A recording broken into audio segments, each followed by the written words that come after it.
अर्थात जो है आज हम लोग जो है कक्षा 12 के फिजिक्स भौतिकी से हम जो है स्टार्ट करेंगे पहला ही चैप्टर, सेकंड पार्ट का पहला चैप्टर किरण प्रकाश की। किरण प्रकाश की हमारा फिजिक्स से जो भौतिकी है, भौतिकी का सेकंड पार्ट का पहला ही चैप्टर आपका किरण प्रकाश की है। इस किरण प्रकाश की को हम जो है आज जो है कवर करेंगे। तो आइए देखते हैं आपका हमारा यह पहला जो है आपका यूनिट फर्स्ट है, पहला जो है पार्ट है। इसके बाद जो है आपका सेकंड थर्ड आपका 2-3 पार्ट में आपका हम लोग कवर कर लेंगे इस चैप्टर को। तो आइए देखते हैं आपका प्रकाश की, किरण प्रकाश की, जिससे पहला चैप्टर प्रकाश का परावर्तन और अपवर्तन को हम लोग कवर करेंगे। तो आइए देखते हैं। सबसे पहले हम जानेंगे आपका प्रकाश के परावर्तन और अपवर्तन में सबसे पहले हम जानेंगे प्रकाश। प्रकाश है क्या?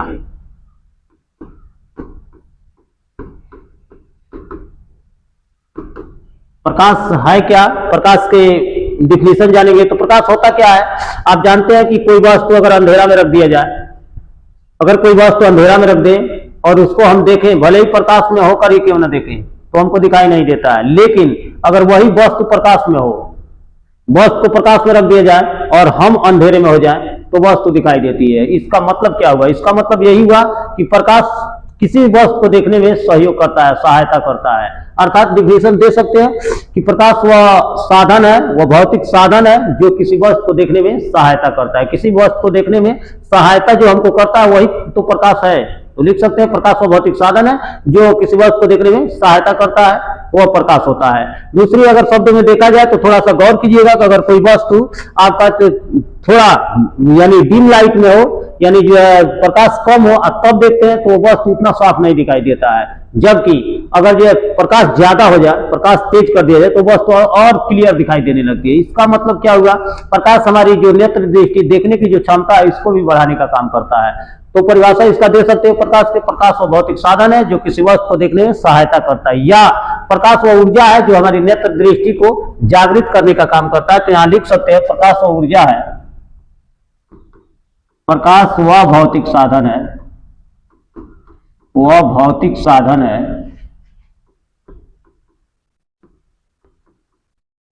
जो किसी वस्तु को देखने में सहायता करता है, किसी वस्तु को देखने में सहायता करता है, देखने में सहायता करता है, किसी वस्तु को देखने में सहायता करता है। या कह सकते हो प्रकाश वह ऊर्जा है जो हमारी नेत्र दृष्टि को जागृत करता है, या प्रकाश वह भौतिक साधन है जो किसी वस्तु को देखने में सहायता करता ही हो प्रकाश हमारा। आगे देखते हैं इसके बाद प्रकाश के गुण। प्रकाश के गुण, प्रकाश के अंदर कौन कौन क्वालिटी होती है? तो प्रकाश के कैरेक्टर जानना है, प्रकाश की विशेषता जानना है, प्रकाश की गुण, बात एक ही हुआ। तो प्रकाश के गुण कौन कौन है, प्रकाश क्या क्या कर सकता है? तो प्रकाश का पहला गुण, बहुत सारे प्रकाश के गुण है, जैसे पहला लिख सकते हैं प्रकाश तो सरल रेखा में गमन करता है। प्रकाश सरल रेखा में गमन करता है, सरल रेखा में गमन करता है। प्रकाश सरल रेखा में गमन करता है, पहला इसका गुण है। दूसरा गुण लिख सकते हैं प्रकाश निर्वात में भी चलता है, प्रकाश निर्वात में भी चलता है, निर्वात में चलता है, प्रकाश निर्वात में चलता है। और निर्वात में चाल जो होता है, निर्वात में चाल, निर्वात में प्रकाश की चाल, प्रकाश की चाल जो होता है वह 3×10⁸ मीटर प्रति सेकंड होता है। निर्वात में प्रकाश की चाल जो होता है वह जो है आपका 3×10⁸ मीटर प्रति सेकंड होता है। दूसरा, तीसरा इसका गुण जानेंगे, प्रकाश का तीसरा गुण, प्रकाश जो है देखा जाए तो प्रकाश एक चुंबकीय तरंग के रूप में भी चलता है। प्रकाश विद्युत चुंबकीय तरंग के रूप में, प्रकाश विद्युत चुंबकीय तरंग के रूप में,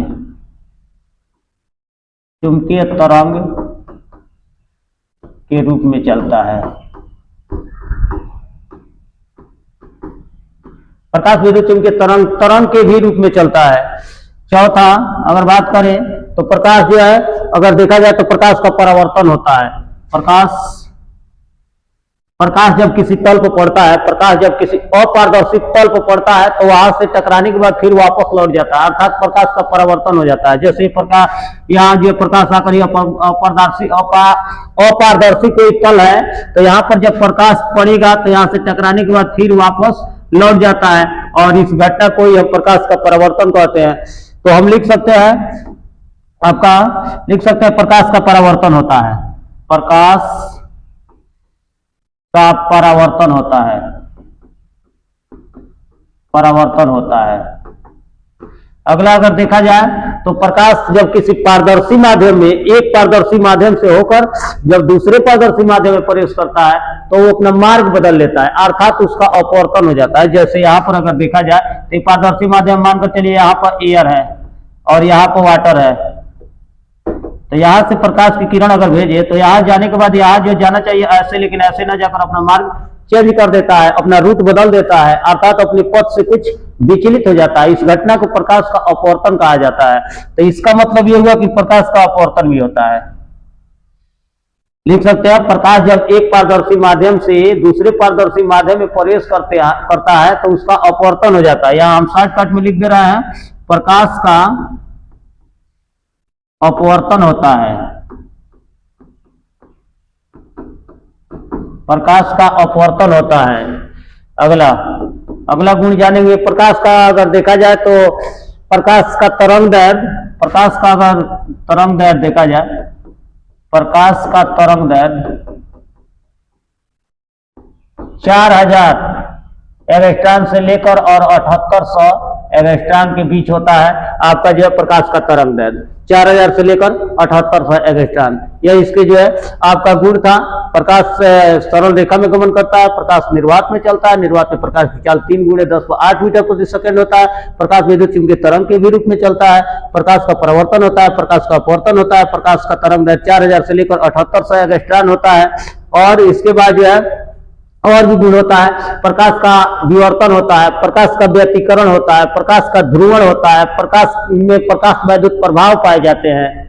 इतिहास सब गुण होते हैं और गुण भी लिख सकते हो। यहाँ 6 गुण हम दिखा दिए हैं और आगे चलिए स्क्रीनशॉट इसको ले लीजिए। हो गया, चलिए आगे हम जानेंगे। अब अगला हमारा हेडिंग है गोलीय दर्पण।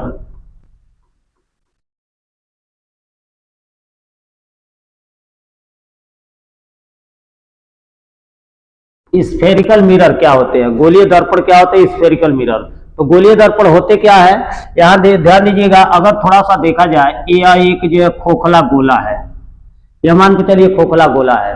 इस खोखले गोले को अगर मान के चलिए यहाँ से काट दिया जाए, इसको अलग कर दे तो ये ऐसे इसका भाग प्राप्त होगा। अगर यहाँ से काट कर अलग कर दे तो ये ऐसे भाग प्राप्त होगा।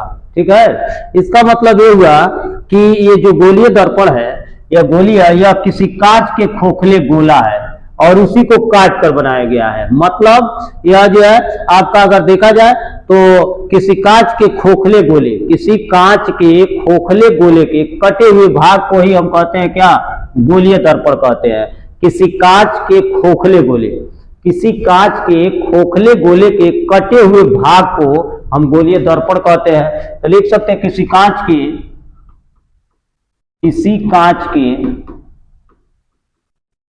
खोखले, किसी कांच के खोखले गोले के कटे हुए भाग को गोलीय दर्पण कहते हैं, गोलीय दर्पण कहते हैं। किसी कांच के खोखले गोले के कटे हुए भाग को ही क्या कहते हैं, गोलीय दर्पण कहते हैं। किसी कांच के खोखले गोले के कटे हुए भाग को गोलीय दर्पण कहते हैं। और यह गोलीय दर्पण के 2 भाग होते हैं, मतलब कटे हुए भाग होता है गोलीय दर्पण है। गोलीय दर्पण 2 भाग होते हैं। पहला होता है अवतल दर्पण और दूसरा होता है उत्तल दर्पण। अवतल दर्पण और उत्तल दर्पण, गोलीय दर्पण के 2 भाग हुए, अवतल दर्पण और उत्तल दर्पण। अब यहाँ देखिए, थोड़ा सा गौर कीजिए, एक काट कर एक भाग इधर किया है, एक भाग इधर किया है। अगर इसमें अगर बाहर प्लाई कर दे, बाहर जो है बाहरी पृष्ठ पर कलई कर दे और इसके अंदर वाले पृष्ठ से प्रकाश का अपवर्तन हो। बाहरी कलई कर दे और अंदर वाले पृष्ठ से प्रकाश का अपवर्तन हो तो उसको हम कहते हैं अवतल दर्पण। और उसी के उल्टा अगर जो है अंदर कलई कर दे, अंदर वाले पृष्ठ को कलई कर दे और बाहर वाले पृष्ठ से प्रकाश का अपवर्तन हो तो उसको कहते हैं आपका परावर्तन हो तो उसको कहते हैं उत्तल दर्पण। यानी गोलीय दर्पण के दो भाग हुए, अवतल दर्पण और उत्तल दर्पण। अवतल दर्पण की परिभाषा क्या है? या इसके अंदर वाले, ये जो अंदर वाला भाग दिखाई दे रहा है इसको कहते हैं हम अवतल पृष्ठ, अवतल पृष्ठ कहते हैं, और बाहर वाले को कहते हैं उत्तल पृष्ठ। इसमें भी अगर देखा जाए तो इसको कहेंगे अवतल पृष्ठ और इधर वाले को कहेंगे उत्तल पृष्ठ। अब देखा जाए तो यहां से अगर गौर कीजिएगा कि ऐसा दर्पण जिसके उत्तल पृष्ठ पर कलई हो, उत्तल पृष्ठ पेंट हो, उत्तल पृष्ठ पर पेंट किया गया हो और अवतल पृष्ठ से प्रकाश का परावर्तन हो, वैसे दर्पण को कहते हैं अवतल दर्पण। फिर सुनिए, वह दर्पण जिसके उत्तल पृष्ठ पर कलई हो और अवतल पृष्ठ से प्रकाश का परावर्तन हो उसको कहते हैं अवतल दर्पण। ऐसे नहीं समझ में आया, सीधा सा लिख सकते हो, वह दर्पण जिसके अवतल पृष्ठ से प्रकाश का परावर्तन होता है उसको कहते हैं अवतल दर्पण। उत्तल दर्पण की बात करें तो वह दर्पण जिसके उत्तल पृष्ठ से प्रकाश का परावर्तन हो, उत्तल पृष्ठ से प्रकाश का परावर्तन हो उसे कहते हैं उत्तल दर्पण। कनकेव मिरर है वह कन्वेक्स मिरर है, कनकेव मिरर और कन्वेक्स मिरर। उत्तल पृष्ठ से प्रकाश का परावर्तन हो रहा है तो उत्तल दर्पण, अवतल पृष्ठ से प्रकाश का परावर्तन हो रहा है तो अवतल दर्पण। तो लिख सकते हैं, इसका परिभाषा अगर लिखना चाहें तो लिख सकते हैं आपका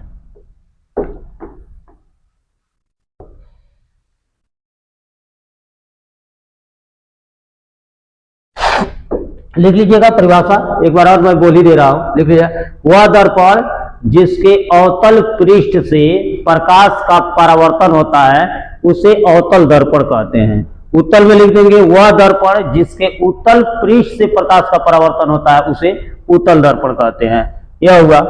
आगे देखेंगे अब देखेंगे इसके बाद जो है आपका प्रतिबिंब। अगला हेडिंग प्रतिबिंब।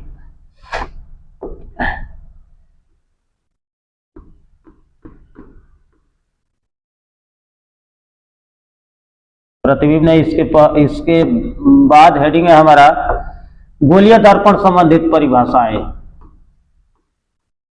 गोलीय दर्पण संबंधित परिभाषाएं, ध्यान दीजिएगा, गोलीय दर्पण संबंधित परिभाषाएं। तो यहां अभी बनाए थे, यह आपका गोलीय दर्पण है और इसके कटे हुए भाग जो होता है ये काटते हैं तो यही जो है अवतल और उत्तल बनता है।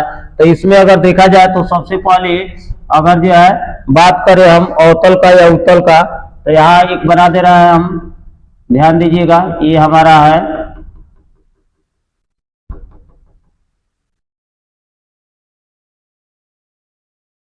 इसको अगर देखा जाए तो कहीं ना कहीं किसी गोले का ही ये भाग होगा, कहीं ना कहीं इसका सेंटर होगा, केंद्र होगा।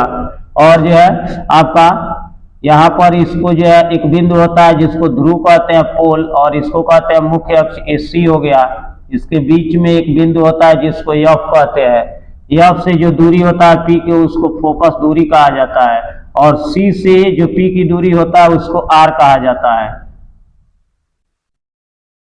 अब देखिए, तो सबसे पहले अगर देखा जाए तो गोलीय दर्पण संबंधी परिभाषा हमको जानना है, परिभाषा ध्रुव, पी ध्रुव, पहला ध्रुव, दूसरा ध्रुव होता है। उसके बाद फिर जो है आपका इसको कहते हैं मुख्य अक्ष, मुख्य अक्ष, मुख्य अक्ष हो गया। तीसरा मुख्य फोकस, मुख्य फोकस। उसके बाद फिर जो है आपका फोकस दूरी, फोकस दूरी। उसके बाद फिर जो है वक्रता केंद्र, वक्रता केंद्र, फिर उसके बाद जानेंगे हम जो है वक्रता त्रिज्या, और लास्ट में फिर एक और जो है भाग जानेंगे आपका फोकस तल। फोकस तल, इतना की परिभाषा सबसे पहले हम जानेंगे। आपका नोट कर लीजिए, इतना गोलीय दर्पण में उतना भाग होते हैं, इसको हमको जो है कवर करना है।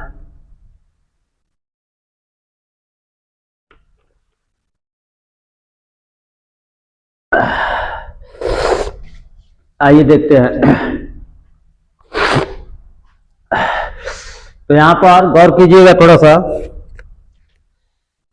सबसे पहले ध्रुव, ध्रुव किसको कहते हैं? यहाँ जो P बिंदु है, ये जो परावर्तक पृष्ठ है जहां से प्रकाश परावर्तित होता है, इस परावर्तक पृष्ठ के जो मध्य बिंदु होता है, परावर्तक पृष्ठ के मध्य बिंदु, बीच वाले भाग को ही हम क्या कहते हैं?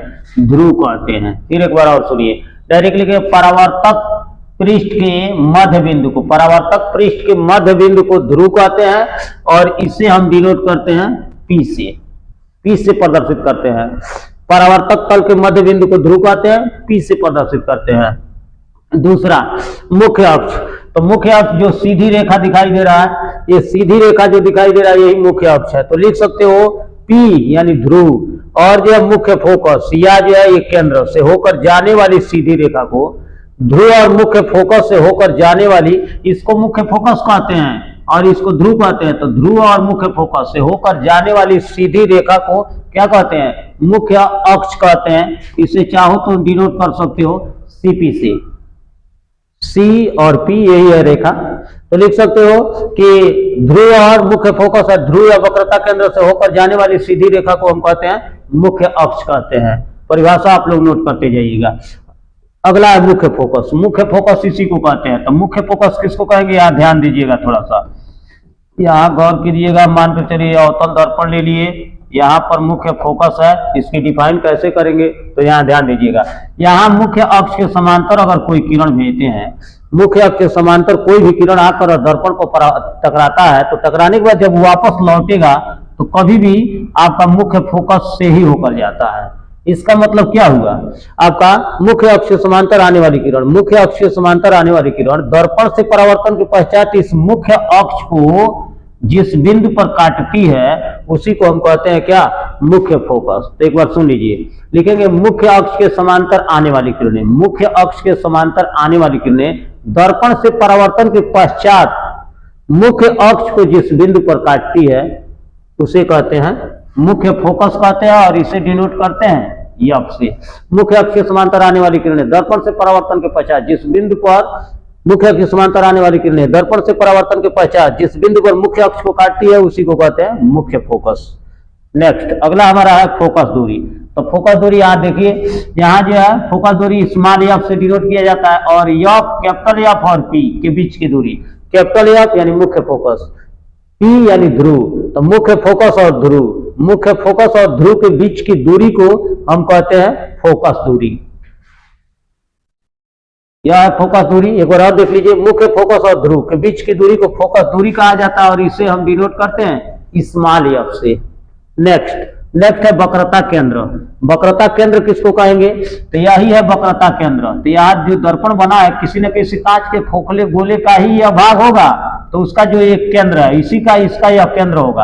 अरे भाई ये दर्पण है, तो दर्पण किसी न किसी गोले का ही ना कटा हुआ भाग है, तो जब गोले का कटा हुआ भाग है तो उसका कहीं ना कहीं केंद्र होगा गोले का, और जो केंद्र होगा वही है आपका वक्रता केंद्र। तो लिख सकते हैं कि गोलीय दर्पण जिस खोखले गोले का कटा हुआ भाग है, गोलीय दर्पण जिस खोखले गोले का कटा हुआ भाग है, मानकर चलिए कोई ना कोई गोलीय दर्पण आपका किसी खोखले गोले का ही कटा हुआ भाग है, और इसका जो केंद्र होता है इस केंद्र को ही हम कहते हैं वक्रता केंद्र। तो सीधा सा परिभाषा लिख सकते हो कि गोलीय दर्पण जिस खोखले गोले का कटा हुआ भाग होता है उसके केंद्र को वक्रता केंद्र कहते हैं, और इसे हम डिनोट करते हैं C से। कोई दिक्कत? नेक्स्ट आगे चलते हैं वक्रता त्रिज्या। तो वक्रता त्रिज्या उसी तरह लिख सकते हो गोलीय दर्पण जिस खोखले गोले का भाग होता है, गोलीय दर्पण जिस खोखले गोले का भाग होता है उसकी त्रिज्या को, जैसे यहां से लेकर ये केंद्र है तो यहां से लेकर यहां तक की जो दूरी होता है वही वक्रता त्रिज्या है। तो गोलीय दर्पण जिस खोखले गोले का भाग होता है उसकी त्रिज्या को हम वक्रता त्रिज्या कहते हैं और जिसे डिनोट करते हैं आर से। अगला फोकस तल। फोकस तल क्या होता है? तो ये जो मुख्य फोकस होता है, मान लीजिए मुख्य फोकस, इसके जो ऊपर और नीचे का तल होता है, अभिलंबवत तल जिसको कह सकते हो, ऊपर और नीचे यानी अभिलंबवत तल। मुख्य फोकस के अभिलंबवत तल को, मुख्य फोकस के अभिलंबवत तल को हम क्या कहते हैं? फोकस तल कहते हैं। अगर यन यन डैश है तो इसे लिख सकते हैं यन यन डैश, इससे यह फोकस तल हुआ उसका। तो लिख सकते हैं मुख्य फोकस के अभिलंबवत तल को फोकस तल कहते हैं। कोई दिक्कत? स्क्रीनशॉट लेना है तो ले लीजिए, परिभाषा लिख लीजिए। खूब सुंदर अपने हाथ से बनाया गया जो नोट्स होता है वह सबसे सुंदर होता है। अपने हाथ से आप लोग जो वीडियो को देखकर, ना हो तो रोक रोक कर भी नोट्स बना लीजिए अपने अनुसार, अपने भाषा में। अगर नोट्स बनाते हैं तो उससे सुंदर कोई जो फेयर नहीं होगा, इसलिए अपने भाषा में लिखने की कोशिश किया करो। चलो आगे चलते हैं। अब है आपका, अब जानेंगे हम जो है इमेज, प्रतिबिंब। प्रतिबिंब के बारे में जानेंगे। प्रतिबिंब, इमेज। प्रतिबिंब क्या होता है? तो ध्यान देना, आप लोग जब सुबह पढ़ने के लिए चाहे कहीं भी जाते होंगे तो आप जो है घर जो है जो शीशा लगा हो उसमें चेहरा अपना देखते होंगे। देखते हुए तो तुम्हारे जैसा, तुम्हारे शक्ल जैसा, तुम्हारी हूबहू एक व्यक्ति उस शीशा के अंदर भी दिखाई देता है, देखे होंगे। वही इमेज है, वही तो है आपका जो है प्रतिबिंब। तो ध्यान दीजिए, प्रतिबिंब कहते किसे है? जैसे मानकर चलिए यहाँ पर ये दर्पण लगा हुआ है, कोई व्यक्ति यहाँ पर खड़ा है, तो होता यह है कि इस व्यक्ति का चेहरा आपका इस दर्पण में दिखाई देता है। तो दिखाई देता है तो जो चेहरा इसका इसमें दिखाई देता है, इसका फोटो, उस फोटो को ही हम इमेज कहते हैं। लेकिन ये आपका जो दिखाई देने का कारण है, कई वजह है। आपका यहाँ से किरण इसकी जो है जाती है, यहाँ से भी किरण जाती है, समझे, फिर परावर्तित होती है। परावर्तित होने के बाद अगर देखा जाए तो किरण तो इधर मिलेगी नहीं, इधर अगर मिला दिया जाए तो यहाँ पर ये व्यक्ति का फोटो दिखाई देता है, समझे, अपना चेहरा दिखता है। तो यही जो है इसका इमेज है, यही इसकी प्रतिबिंब है। तो प्रकाश की किरण जब जाकर दर्पण पर परावर्तित होगी, परावर्तित होने के बाद फिर मिलेगी या प्रतीत होगी मिलती हुई, वह इमेज होता है। तो इसको लिख सकते हैं प्रकाश की सभी किरणें। प्रकाश की सभी किरणें लिख सकते हैं, प्रकाश की सभी किरणें, प्रकाश की सभी किरणें, सभी किरणें दर्पण से परावर्तन के पश्चात, दर्पण से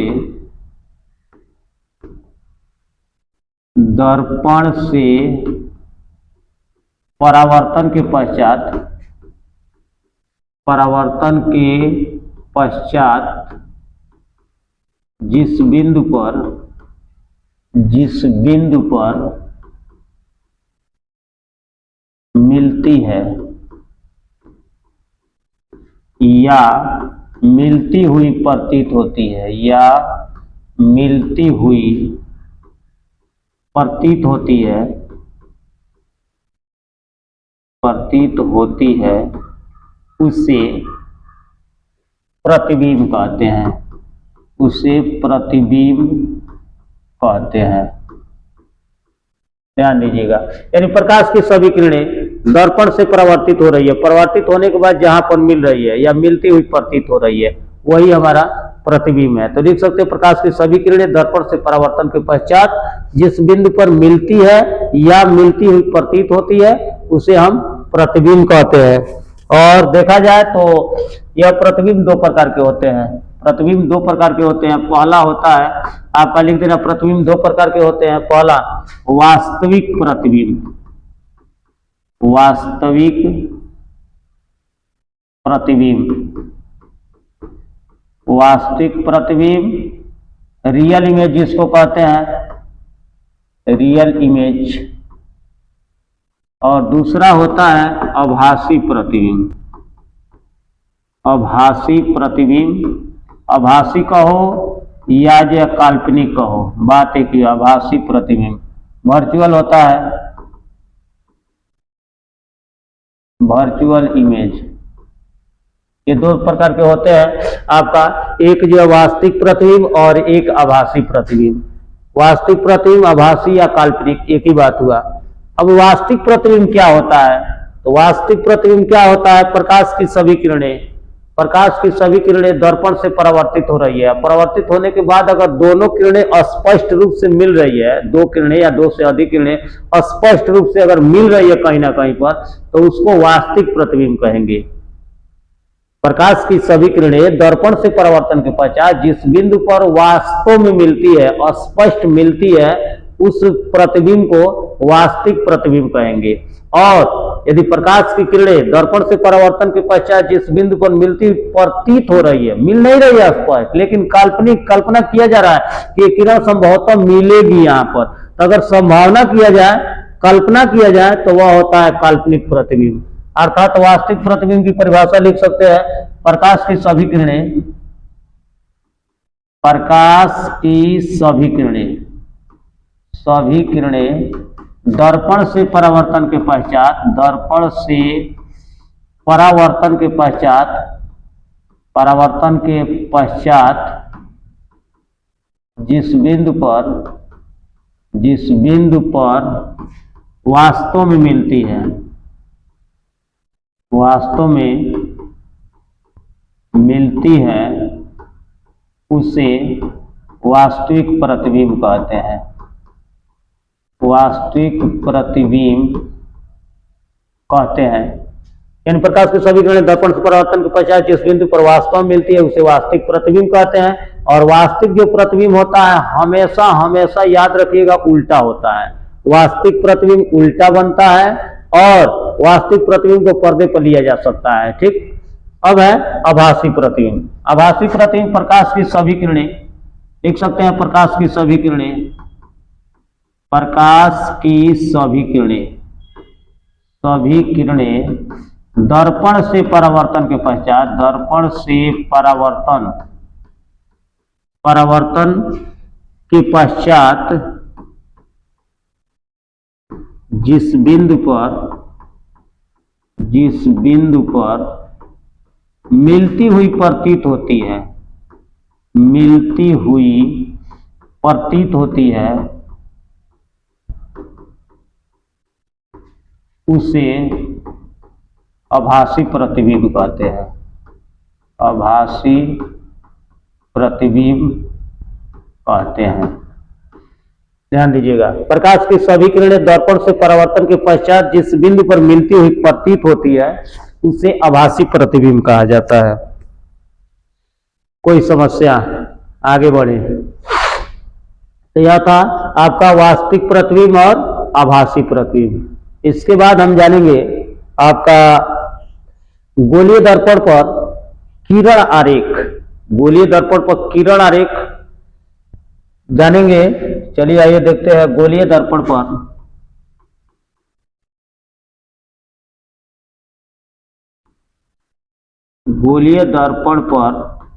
किरण आरेख। किरण आरेख, गोलीय दर्पण पर रे डायग्राम खींचेंगे। हम जानेंगे गोलीय दर्पण किरण आरेख, क्योंकि हमको जानना है किरण आरेख जो भेजेंगे दर्पण पे तो कहां से भेजेंगे, उसका पथ कौन सा होगा, कहां से किरण को भेजेंगे, और भेजने के बाद फिर वह जब टकराएगा, दर्पण से टकराएगा, टकराने के बाद परावर्तित होगा तो फिर लौटेगा कैसे, किस रास्ते से होकर लौटेगा, तो वही जानना हमको। किरण आरेख भेजना है, कहां से भेजेंगे, और फिर जब परावर्तित होगा तो कहां, किस बिंदु से होकर परावर्तित होगा, यही जानना है। तो आइए देखते हैं आपका गोलीय दर्पण पर किरण आरेख। सबसे पहले अगर देखा जाए अवतल और उत्तल दोनों पर एक साथ देखते हैं, ठीक है। तो सबसे पहले अगर देखा जाए तो हम जो है जानेंगे गोलीय दर्पण पर किरण आरेख 4 जगह से भेज सकते हो। भेजने के लिए तो कई जगह है, लेकिन कम से कम 2, 3, 4 3 जगह से या 4 जगह से सीखेंगे। चलिए सबसे पहले देखेंगे तो अगर देखा जाए तो पहले मुख्य अक्ष के समांतर, मुख्य अक्ष के समांतर, मुख्य अक्ष से समांतर अगर कोई किरण भेजिए तो फिर कैसे जाए, कैसे लौटेगा वो जाना है। तो याद देखिएगा, यह है हमारा अवतल दर्पण, यह हो गया अवतल दर्पण। यहां पर एक बना दे रहा है उत्तल दर्पण।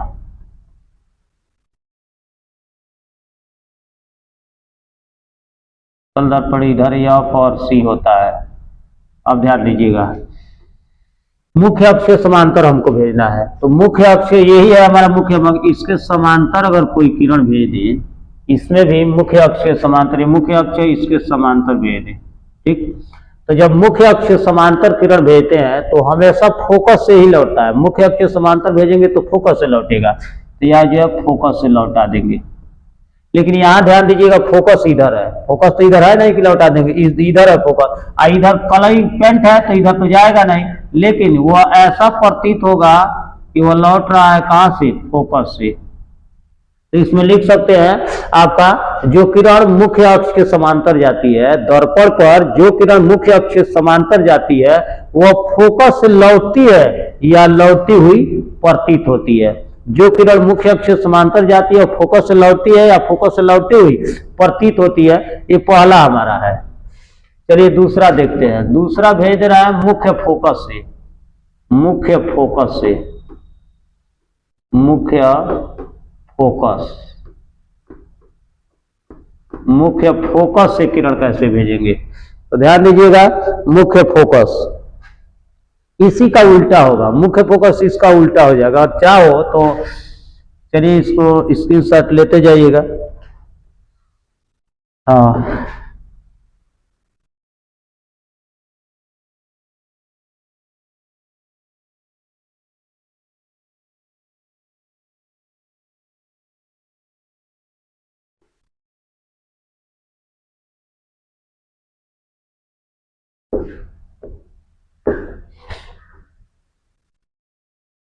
हाँ, देखिए आपका दूसरा हमारा है, आपका मुख्य फोकस से किरण भेजना है, यानी यही है मुख्य फोकस। तो यहां से किरण एक भेज दे रहा है। तो जब मुख्य फोकस से किरण भेजते हैं तो जिस तरह इसका उल्टा, अभी समांतर भेजे थे तो मुख्य फोकस से लौटा था, तो मुख्य फोकस से भेजे तो यह किरण समांतर हो जाती है, यानी मुख्य अक्ष के समांतर लौटती है। जो किरण मुख्य फोकस से भेजा जाता है वो मुख्य अक्ष के समांतर हो जाते हैं। इसमें भी अगर देखा जाए तो अगर फोकस से भेज दे, ध्यान दीजिएगा, फोकस मतलब ये फोकस से ही मान कर चलिए भेजे जाते हैं, मुख्य अक्ष के समांतर हो जाती है। यानी जो किरण प्रकाश की जो किरण फोकस से जाती है वो मुख्य अक्ष के समांतर हो जाती है। इसमें भी आपका जो है दिखाई दे रहा है कि आज फोकस से हम भेजे, फोकस के सामने एकदम भेजे हैं तो यह जो है पूरा मुख्य अक्ष के समांतर हो गई है। तो दूसरा लिख सकते हो, जो किरण मुख्य अक्ष से समांतर भेजते हो फोकस से लौटता है, और जो किरण फोकस से भेजते हो मुख्य अक्ष के समांतर लौट जाता है। दोनों जो है लिख लेना। इसमें मुख्य अक्ष समांतर भेजे फोकस से लौटा है, इसमें फोकस से भेजे मुख्य अक्ष के समांतर हो गया है। नेक्स्ट तीसरा अगर जानेंगे आपका जो है वक्रता केंद्र से, वक्रता केंद्र से, वक्रता केंद्र से, वक्रता केंद्र से जो किरण वक्रता केंद्र से भेजेंगे तो फिर कैसे होगा, ध्यान दीजिएगा। चलिए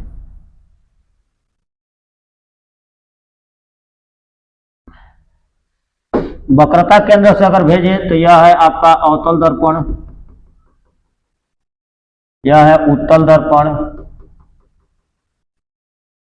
इसका यह मुख्य अक्ष एफ हो गया, यहाँ सी हो गया, इसका यह मुख्य अक्ष हो गया, यह एफ हो गया, यहाँ पर सी हो गया। गौर कीजिएगा। हाँ तो देखिए बालक, यह सी से भेजना है, वक्रता केंद्र को बोला सी से, तो सी से अगर किरण भेज दें ऐसे, तो सी से जब किरण भेजेंगे या जाकर दर्पण पड़ेगा, पड़ने के बाद फिर परावर्तित होगा, तो सी केंद्र से जब भेजेंगे तो फिर उसी रास्ते वापस लौटेगा। यानी जो किरण वक्रता केंद्र से जाती है वह पुनः वापस उसी रास्ते लौट जाती है। इस पर भी भेज सकते हैं, यहाँ वक्रता केंद्र है उसके सामने हम भेज रहे हैं, गौर कीजिएगा। मान के चलिए उसके सामने भेजे हैं तो पुनः जो है उसी रास्ते लौटेगा।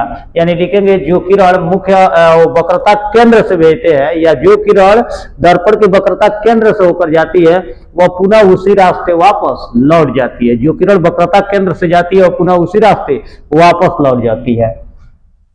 यह जो है आपका चौथा जो है देखा जाए तो चौथा यहां समझ लीजिएगा, ऐसे ही बना दे रहा है इसी पर भी। जो किरण आपका ध्रुव से भेजते हैं, चौथा ध्रुव से, तो ध्रुव से जब भेजेंगे तो यह जो है आपका जाएगा और पुनः जो है जितने कोण पर आपतन कोण पर जाएगा उतना ही कोण पर परावर्तित भी होगा। ये अर्थात जो है ये और ये दोनों कोण आपस में बराबर हो जाएंगे। यानी ध्रुव से जब भेजेंगे तो जिस कोण पर भेजेंगे प्रकाश की किरण, जितने कोण पर मुख्य अक्ष के साथ जितने कोण पर हो जाएगा उतना ही कोण पर पुनः परावर्तित होगा। इस पर भी अगर भेजे ध्रुव से, या ध्रुव है तो ऐसे भेजेंगे तो पुनः उसी आपका जो है उतना ही कोण पर वापस लौट जाएगी। तो जो किरण ध्रुव से भेजेंगे तो ध्रुव से जिस मुख्य अक्ष के साथ जितने कोण पर हो जाएगा उतना ही कोण पर पुनः वापस लौट जाएगा। ये हमारा था गोलीय दर्पण पर किरण आरेख। गोलीय दर्पण पर किरण आरेख। इसके बाद हम जानेंगे अब जो है आपका अब जो जानेंगे अवतल उत्तल दर्पण और प्रतिबिंब का बनना जानेंगे। अवतल और उत्तल दर्पण में प्रतिबिंब का बनना, अवतल और उत्तल दर्पण में प्रतिबिंब का बनना जानेंगे। आइए देखते हैं अवतल और उत्तल दर्पण में प्रतिबिंब का बनना। अवतल दर्पण द्वारा प्रतिबिंब का बनना, अवतल दर्पण द्वारा प्रतिबिंब का बनना, प्रतिबिंब का बनना। अवतल दर्पण द्वारा प्रतिबिंब का बनना। अवतल दर्पण द्वारा प्रतिबिंब का बनना कैसे जानेंगे? एक मिनट।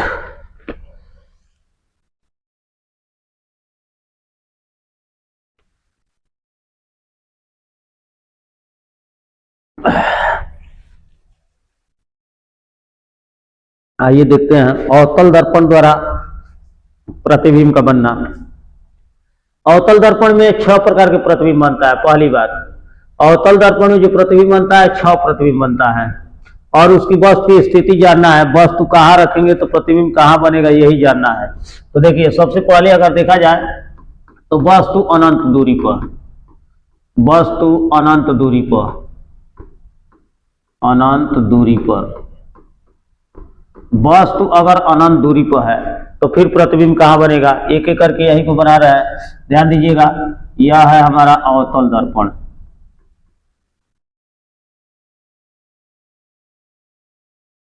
यह है मुख्य अक्ष, ये ध्रुव है और यह फोकस है। यहाँ पर जो वक्रता केंद्र है सी। अब हमको वस्तु अनंत दूरी पर रखना है, तो वस्तु जब अनंत दूरी पर रहेगा तो वस्तु दिखाई देगा नहीं। आपका अनंत दूरी से केवल किरण दिखाएंगे, तो अनंत दूरी से आने वाली जो किरण होती है वो हमेशा आपस में समांतर आती है। तो मान कर चलिए किरण यहाँ हम भेज दिए, ये किरण नीचे से भेज दे रहा है, दोनों मुख्य अक्ष समांतर है। चूंकि समांतर आपस में भी समांतर है और मुख्य अक्ष के समांतर है, तो वापस जब लौटेगा तो अभी पढ़े हम कि जब मुख्य अक्ष से समांतर जाता है तो फोकस से ही लौटता है, तो फोकस से लौटा देंगे। ये भी किरण आपका फोकस से लौट जाएगा। अब थोड़ा गौर कीजिएगा, दोनों किरण दर्पण से परावर्तन, इमेज हम पढ़े हैं, प्रतिबिंब पढ़े हैं कि जब दोनों किरणें आपका जो है दर्पण से परावर्तन के पश्चात जब मिलती हुई प्रतीत होती है तब इमेज बनता है, प्रतिबिंब बनता है। तो यहाँ से किरण भेजे है जो समांतर जाने के बाद पुनः जो फोकस से लौटी है, फिर ये दूसरा किरण फोकस से लौटा है, दोनों एक दूसरे को यहाँ पर मिली हुई है, मुख्य अक्ष पर ही मिली हुई है, वो भी फोकस पर। तो ये जो प्रतिबिंब बनेगा लिखेंगे आपका, जब अनंत दूरी पर वस्तु हो, अनंत दूरी पर वस्तु हो, यानी वस्तु को अनंत दूरी पर रखा जाए तो उसका प्रतिबिंब फोकस पर कहाँ बनेगा? फोकस पर बनेगा। और क्या आपका वास्तविक, दोनों किरणें आपस में मिली है, इसका मतलब वास्तविक बनेगा। और बिंदु का मुख्य अक्ष पर मिलने का मतलब वो एकदम बिंदु आकार का बनेगा, तो बिंदु आकार का बनेगा, वास्तविक बनेगा और जो है आपका फोकस पर बनेगा। और उल्टा सीधा का इसमें कोई अर्थ नहीं होगा क्योंकि अत्यंत सूक्ष्म होगा। तो यह प्रतिबिंब आपका वास्तविक होगा, वास्तविक, और जो है वास्तविक होगा। और क्या छोटा होगा, जो बिंदु आकार का होगा, बिंदु आकार का, और फोकस पर बनेगा, एफ पर बनेगा, उल्टा सीधा का कोई अर्थ नहीं होगा। यह जो पहला प्रतिबिंब है। दूसरा की बात करें तो दूसरा वस्तु को अब थोड़ा सा सी से कुछ अधिक दूरी पर रखना है, यानी अनंत तथा सी के बीच, वस्तु अनंत तथा सी के बीच, वस्तु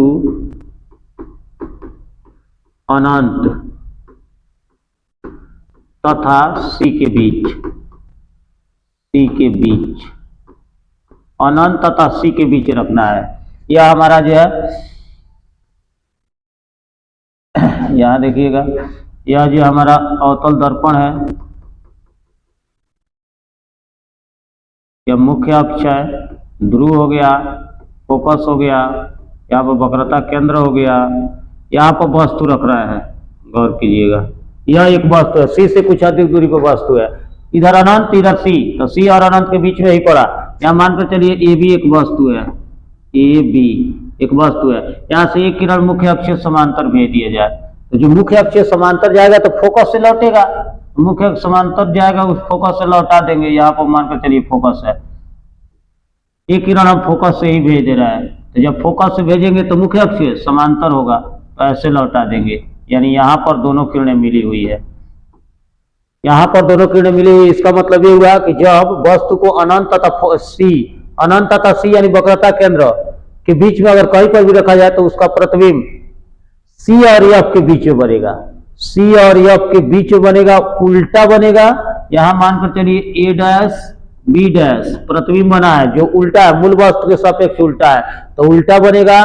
दोनों किरणें आपस में मिली है तो वास्तविक बनेगा, और वस्तु से छोटा, ये वस्तु है, ये वस्तु है, और यह प्रतिबिंब है, यह प्रतिबिंब है, दिखाई दे रहा है, उससे छोटा बना हुआ है। तो लिखेंगे कि जब वस्तु को अनंत तथा सी के बीच रखते हैं तो उसका प्रतिबिंब सी और एफ के बीच में बनता है, उल्टा बनता है, वास्तविक बनता है, वस्तु से छोटा बनता है।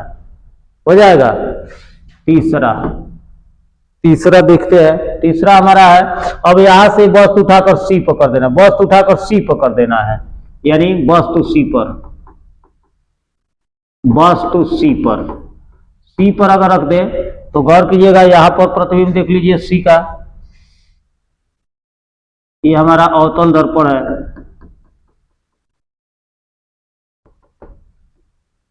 यह ध्रुव हो गया, यफ हो गया, यहाँ पर जो है सी हो गया। वस्तु को सी पर ही रखना है, वस्तु को सी पर रखना है, तो सी पर रखेंगे।